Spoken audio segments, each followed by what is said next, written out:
श्री सद्गुरुदेव भगवान की जय।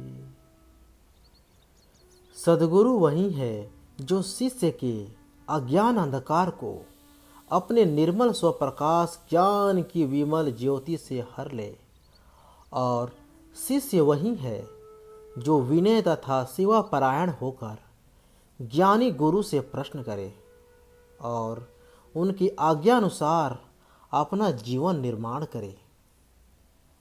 मृत्यु के बाद होने वाली गति में भाव ही कारण है।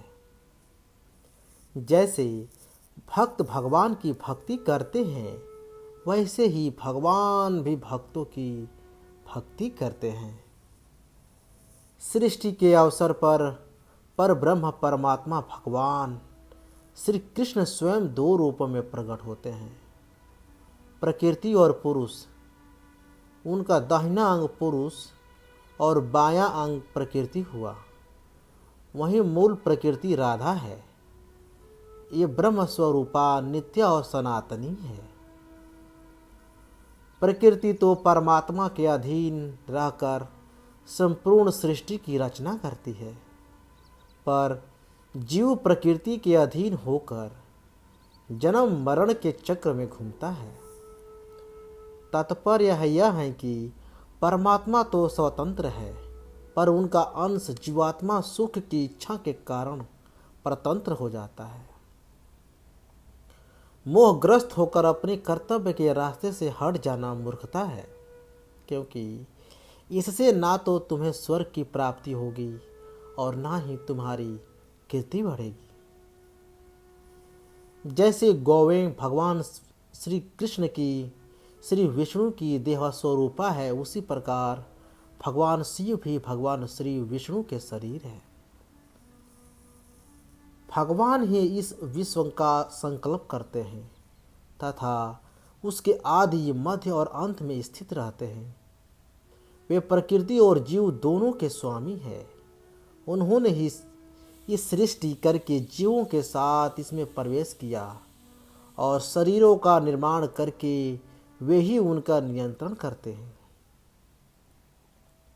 श्री रामचंद्र जी तो परम योगी, समस्त विश्व के वंदनीय, देवताओं ईश्वर, अजन्मा, अविनाशी, विशुद्ध ज्ञान स्वभाव, समस्त गुणों के निधान, संपूर्ण ऐश्वर्य के आधार एवं तीनों लोकों के उत्पादन, संरक्षण और अनुग्रह करने वाले हैं। इच्छा पूरी नहीं होती तो क्रोध बढ़ता है, और इच्छा पूरी होती है तो लोभ बढ़ता है। इसीलिए जीवन की हर स्थिति में धैर्य बनाए रखे। धैर्य बनाए रखना ही श्रेष्ठता है। इसी पर एक कबीर का भजन है कि इच्छा काया इच्छा जगत उपजाया, कह कबीर जे इच्छा विवर्जी ताका पार न पाया। इस जन्म के कारण इच्छा है। जो इच्छाओं से परे है वही शाश्वत परम ब्रह्म हो जाते हैं। उन्हीं की वही श्रेष्ठ होते हैं। अतिथि के शरीर में देवता, ब्राह्मण और गुरु निवास करते हैं। अतः जिसने अतिथि का आदर सत्कार कर लिया, उसने मानो तीनों लोकों को पूजा कर ली। मनुष्य अपनी इच्छा से कर्म करता है। कर्म से दुख की प्राप्ति होती है। वह सुख और अशुभ दो प्रकार के होते हैं, और यही दोनों सुख दुख के हेतु हैं। ना किसी से दुख होता है, ना किसी का सुख होता है। ना सुख, सब अपने कर्मों का ही भोग है। इसलिए विद्वान पुरुष कर्म से विरत हो जाते हैं। करोड़ों जन्मों के अंत में मनुष्य का जन्म मिलता है, और फिर मनुष्य योनि में बहुत से जन्मों के बाद उसे भक्तों का संग प्राप्त होता है, जिससे मोक्ष की प्राप्ति होती है। वहीं पुनर्जन्म की नहीं। उसी का नाम ज्ञान है। उसके अतिरिक्त दूसरा जो शब्द ज्ञान का चातुर्य है, वह तो रोटी कपड़ा प्राप्त करने की कला मात्र है। उसे केवल भोजन वस्त्र जुटाने वाली व्यवस्था समझनी चाहिए।